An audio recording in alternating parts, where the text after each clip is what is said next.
As sequelas que ficaram daquele tempo continuam vivas aí até hoje, na medida em que muita gente, inclusive eu, cada um deles, quantos deles, carregam no corpo as marcas que não se apagarão nunca mais, só com a morte.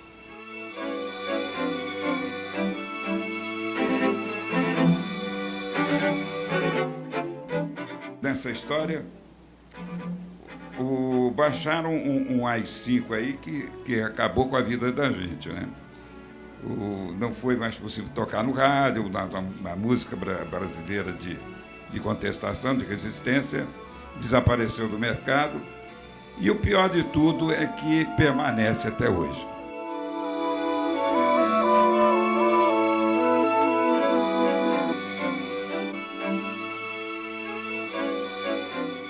As classes dominantes, os donos do poder, não estão interessados, né, que as novas gerações conheçam, né, muitos aspectos, né, da nossa história.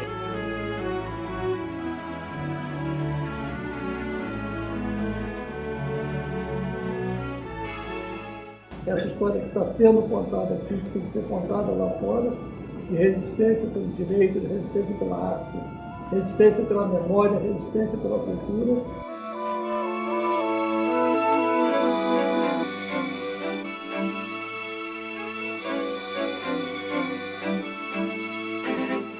E nós estamos aqui, esse tempo todo, resistindo, com o sentimento que a sobrevivência da humanidade depende dessa resistência.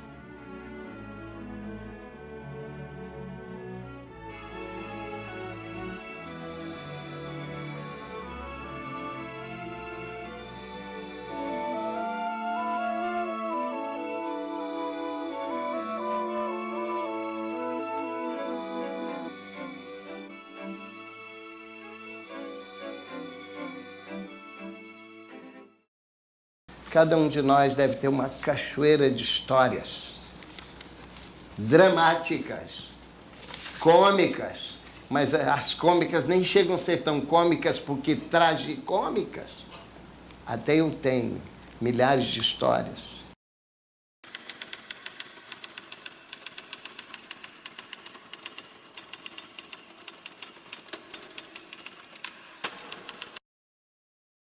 Fomos todos perseguidos e, felizmente, conseguimos todos escapar, devido até às regras de segurança adotadas, né, pelo partido, né, em que meu pai saiu legalmente, clandestinamente do país, né, mas não foi isso preso nem torturado, né. Eu também fui muito procurada pela polícia, fui condenada a 4 anos e meio de prisão, mas também consegui, com a ajuda do partido, sair do país, né, e se eu tivesse sido presa naquela ocasião, talvez não estivesse aqui hoje em dia para conversar com vocês.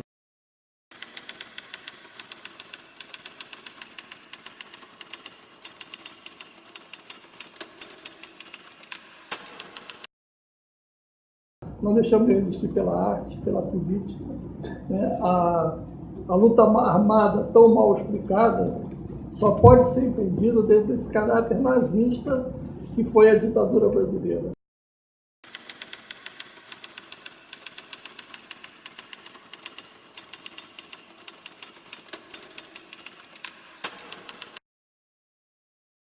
Eu, por exemplo, visitei muitos presídios em São Paulo, quando morava lá, ia cantar para os presos políticos. E eles adoravam o meu trabalho, porque tinha aquele negócio, se entrega a Corígio, que eu não me entrego não, tal. E cantavam isso durante a tortura. E eu fiquei muito emocionado quando soube disso.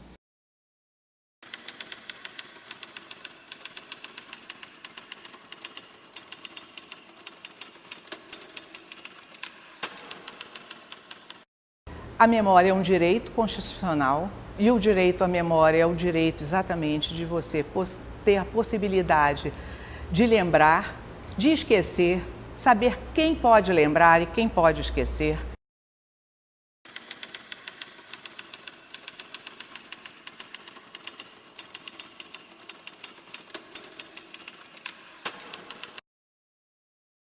A universidade tem que primar, primeiramente, pela produção e disseminação do conhecimento.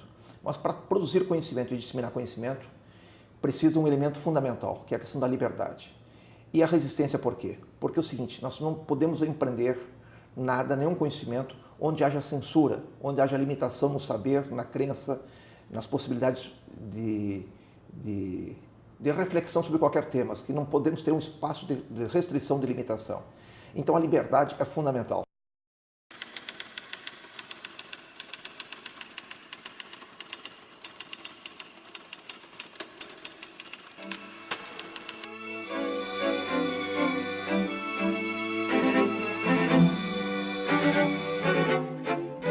A ditadura é a vontade do ditador. A vontade do ditador. Muitas vezes, a vontade não só do ditador, mas de um simples torturador. A vontade dele se tornava lei ao que era executado. Isso nós testemunhamos aos milhares. O 1º de abril de 1964 amanheceu com manchetes extremamente sérias. 6 estados rebelados, pronunciamentos militares, tropas nas ruas e um presidente deposto.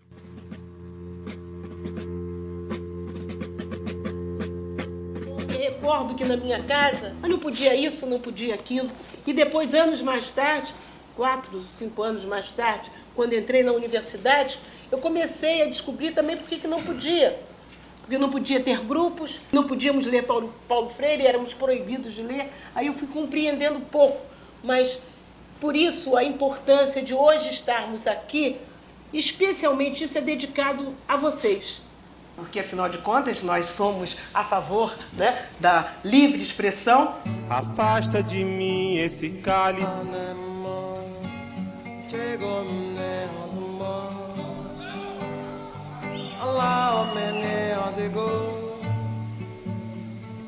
De vinho tinto de sangue.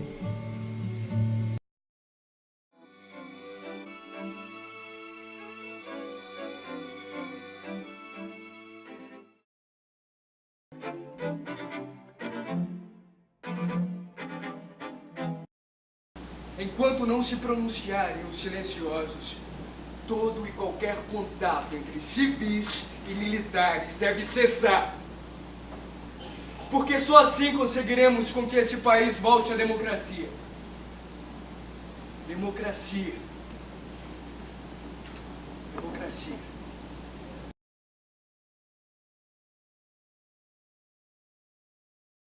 Eu era um advogado recém-formado, tinha um escritório na Cinelândia. Na Cinelândia haveria uma manifestação pró-governo legal. Quando chego à Cinelândia, haveria um comício que não houve. Primeiro, porque houve uma greve geral de transporte.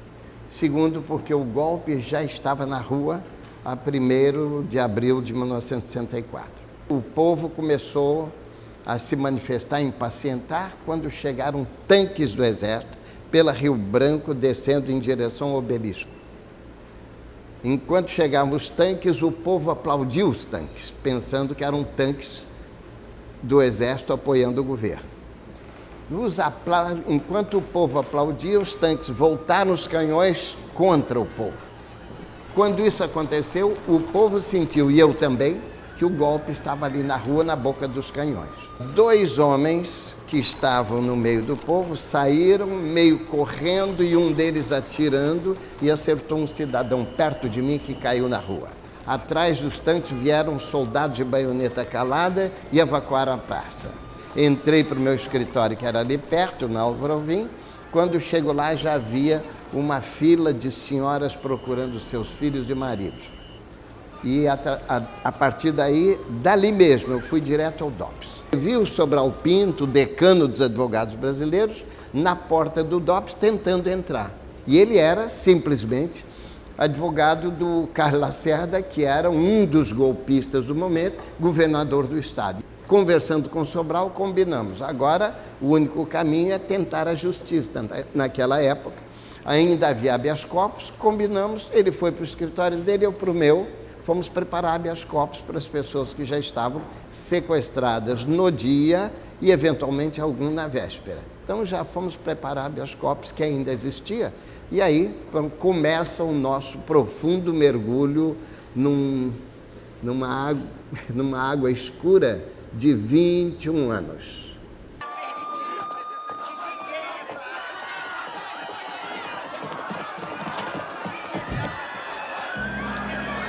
O Modesto conhecia todos os processos do Brasil, porque os processos eram 30, 40 pessoas.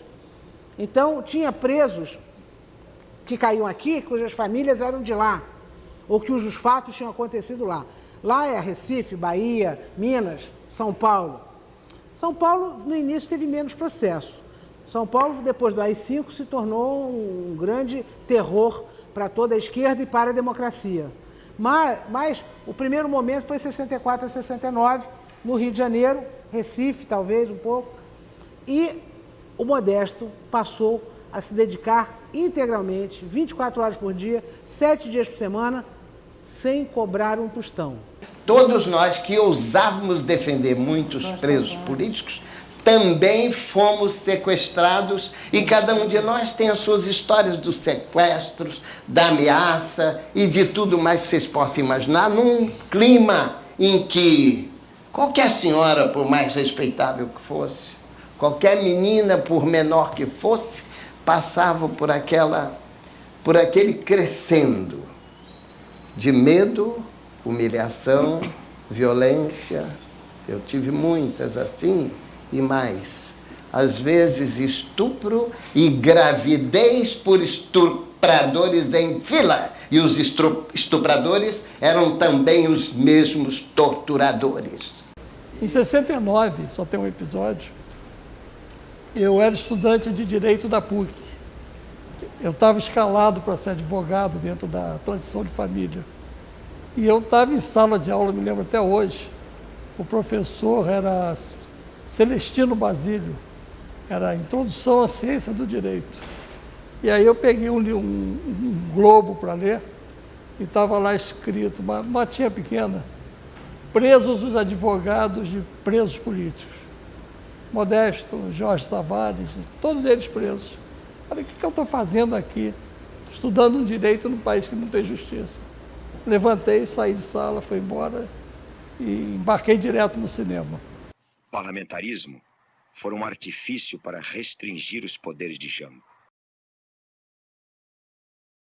Eu tinha 14 anos em 1964 e quando veio o golpe, eu era um garoto de classe média, filho de pais liberais em Copacabana, e eu, na hora que Copacabana começou a comemorar a partida do Jango do Rio para Brasília, eu estava no cinema.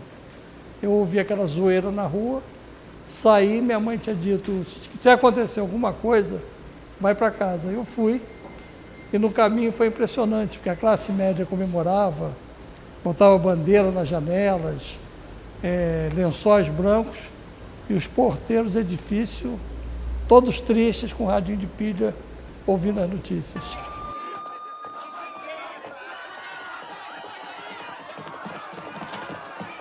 Eu sou filha de Luiz Carlos Prestes, né, que na época do golpe de 64 era secretário-geral do PCB. Né? E a nossa família toda era uma família de comunistas de longa data, né? E, evidentemente, como sobre todos os brasileiros progressistas, e em particular sobre os comunistas, a repressão se abateu com muita violência a partir de 64. Embora depois do AI-5 em 68, né, a situação tenha ficado ainda pior. E é uma legislação do século XII. Século XII, naquilo que há de pior na época. E aqui pior ainda. O AI-5, por exemplo, que acabou com nossa perspectiva de habeas corpus, de congresso e tudo mais. Olha, vocês, meninos abaixo de 60, se pegarem um destes livros, vocês terão bibliografia para muita coisa. Aquilo se serve até hoje de exemplo do que não se pode, não se deve fazer no mundo.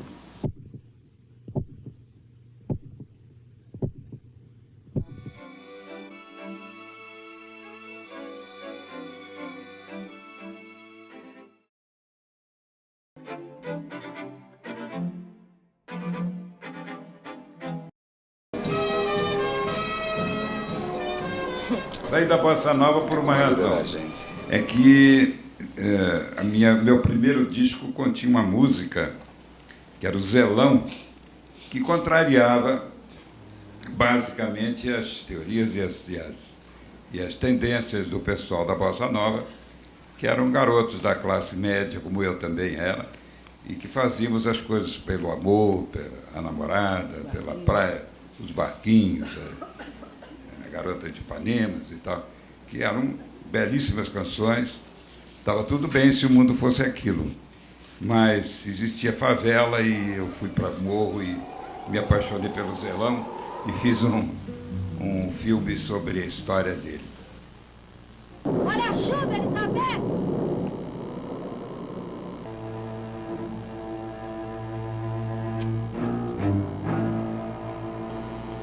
Isso é maneiro de falar com o irmão, padre?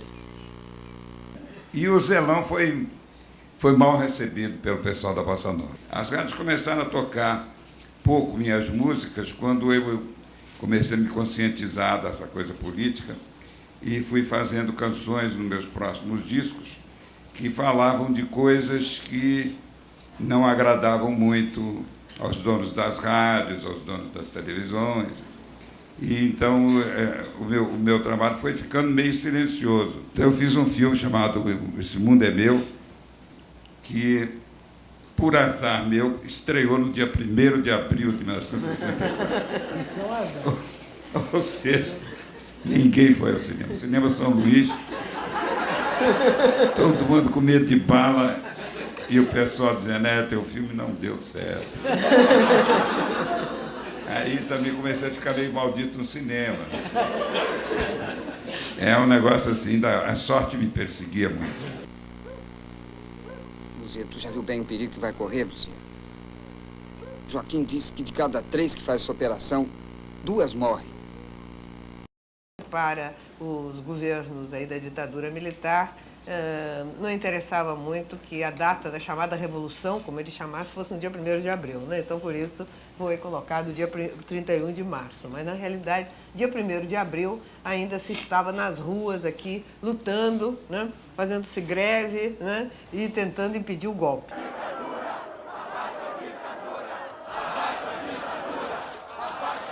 Meu pai, né, até ele se orgulhava muito disso, ele foi o primeiro da lista dos caçados. Logo depois do golpe, né, no dia 1º de abril, isso saiu, acho que dia 2 ou 3 de abril, saiu a lista dos políticos brasileiros que tinham seus direitos políticos caçados durante 10 anos, o que significava que não podia ter nenhuma atividade política, nem votar, nem ser votado, né, ficava totalmente, né, no ostracismo político. E Luiz Carlos Prestes foi o primeiro da lista, o segundo foi o João Goulart. Talvez o momento de maior desespero tenha sido o do AI-5, os tais atos institucionais. Houve desde o 9 de abril de 64, que seria, segundo a vontade de alguns, o primeiro e único, e, no entanto, houve uma sequência, 1, 2, 3, foi até 17 atos institucionais. Cartas outorgadas, houve 2, 67 e 69. E, digamos, inúmeras leis, decretos de segurança nacional. Foi cada vez se agravando mais e tornando o país um país de tirania. Realmente, uma repressão muito grande se abateu sobre o país, né? Repressão essa, que é preciso levar em conta, foi numa escalada, né? Logo no início, né, em 64, essa repressão já foi grande, mas depois aumentou muito, principalmente a partir do AI-5, Ato Institucional número 5, de 13 de dezembro de 68. Aí a repressão realmente mudou de caráter, né? Se tornou muito mais violenta, a tortura foi institucionalizada, né? O assassinato, né, de todo mundo que, enfim, não convinha aos interesses dominantes.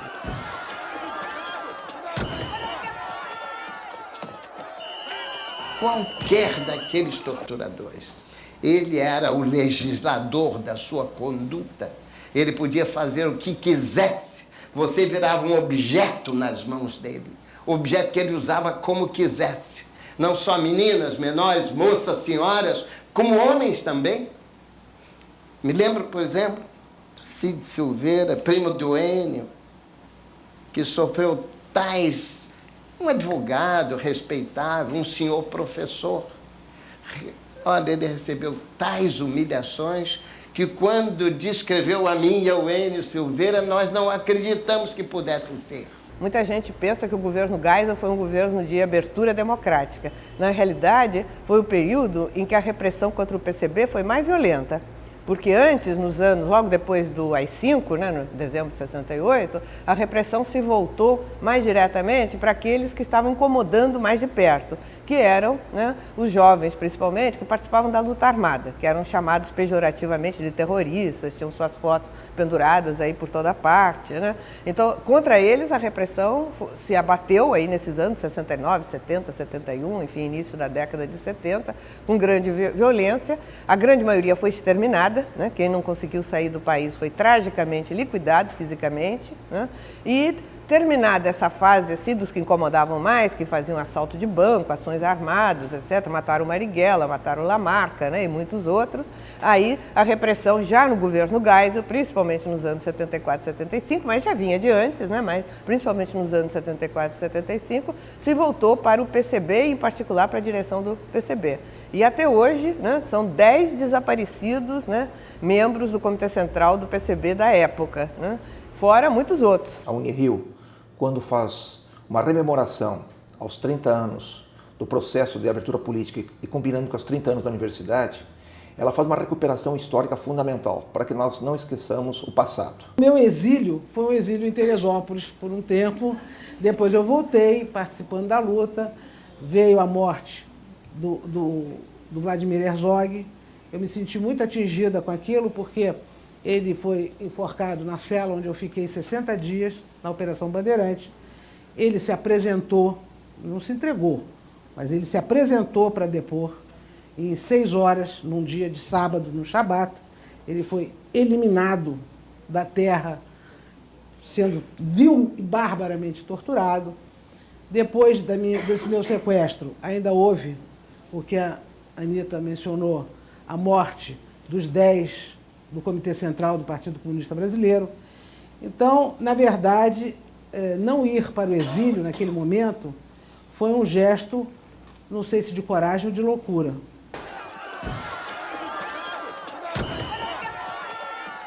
O meu pai, Luiz Carlos Prestes, depois que ele saiu do Brasil, né, em 71 e foi para a Europa e ficou lá até 79, até a anistia, ele estava em Moscou e desenvolveu todos os esforços possíveis no sentido, né, de levantar solidariedade internacional aos presos políticos no Brasil, a lutar pela anistia, né? Inicialmente ele não podia viajar pelos países ocidentais porque não tinha passaporte, o governo brasileiro não lhe dava passaporte legal, então ele só podia se locomover pelos países socialistas. Mas depois, Cuba, Fidel Castro, concederam a ele um passaporte diplomático cubano e com esse passaporte, então, ele viajava pela Europa Ocidental, foi à África e conseguiu, e sempre levantando a bandeira da anistia, da solidariedade aos presos políticos no Brasil, independentemente de que partido pertenciam, de que organização. Quer dizer, então, essa luta pela anistia acho que foi muito importante.